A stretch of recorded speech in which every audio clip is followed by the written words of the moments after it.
Non loin du port de Saint-Gilles, par une cinquantaine de mètres de fond, sous l'impulsion du comité régional de la Fédération française d'études et de sports sous-marins, cette épave a été immergée en mars 1996.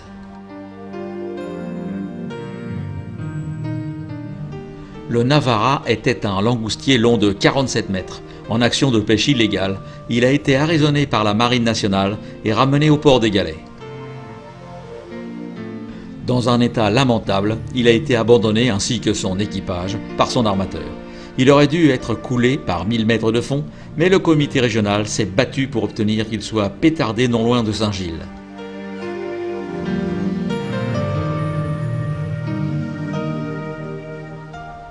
Double utilité pour ce bâtiment. Il est très attractif pour les clubs de la région et peu à peu, fixant la faune, son rôle de récif artificiel est de plus en plus évident dans le désert de sable qui lui sert de tombe.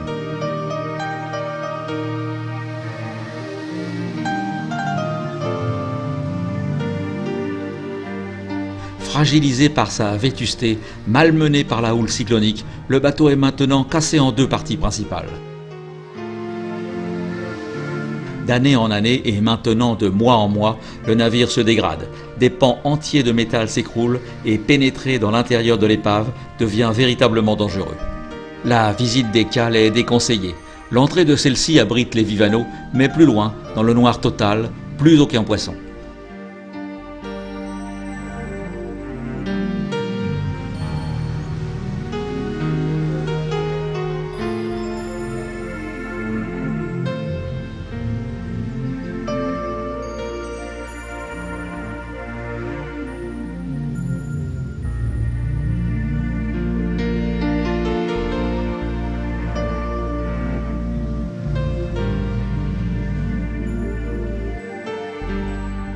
Sous les débris, cachant leur corps serpentiforme pendant la journée, de grosses murènes léopards ont élu domicile. Dépassant parfois les 2 mètres, elles sortiront la nuit pour chasser. Presque aussi imposantes que les javanaises, les individus de grande taille se laissent approcher, semblent reconnaître les plongeurs réguliers et se laissent apprivoiser même sans apport de nourriture.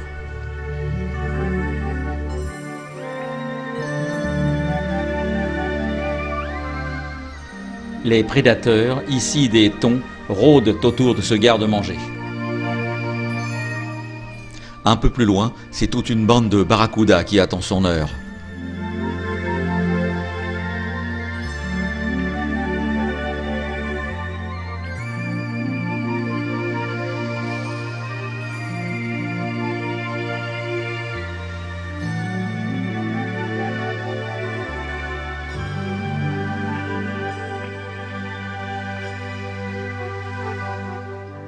Le Navara sert aussi de refuge à de bien curieux poissons, les antennaires.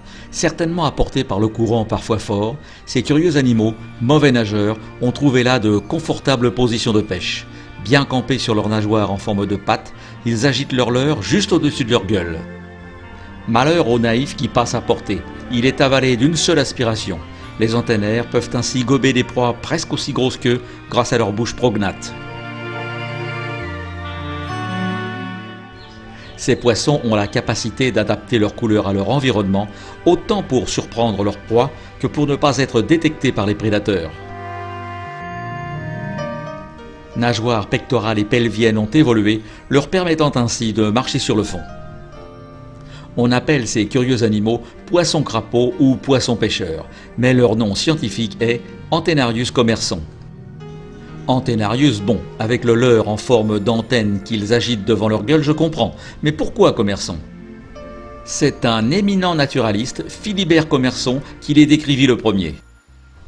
Au cours d'une vie courte mais bien remplie, accompagnant Bougainville autour du monde, ce scientifique décrira plus d'une centaine d'espèces nouvelles, tant animales que végétales. Il séjourna au Mascareigne et mourut sur l'île de France à l'âge de 42 ans.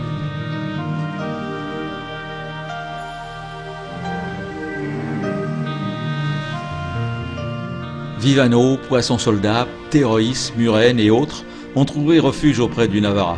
Bonites, thons, barracudas, requins tournent autour de l'épave.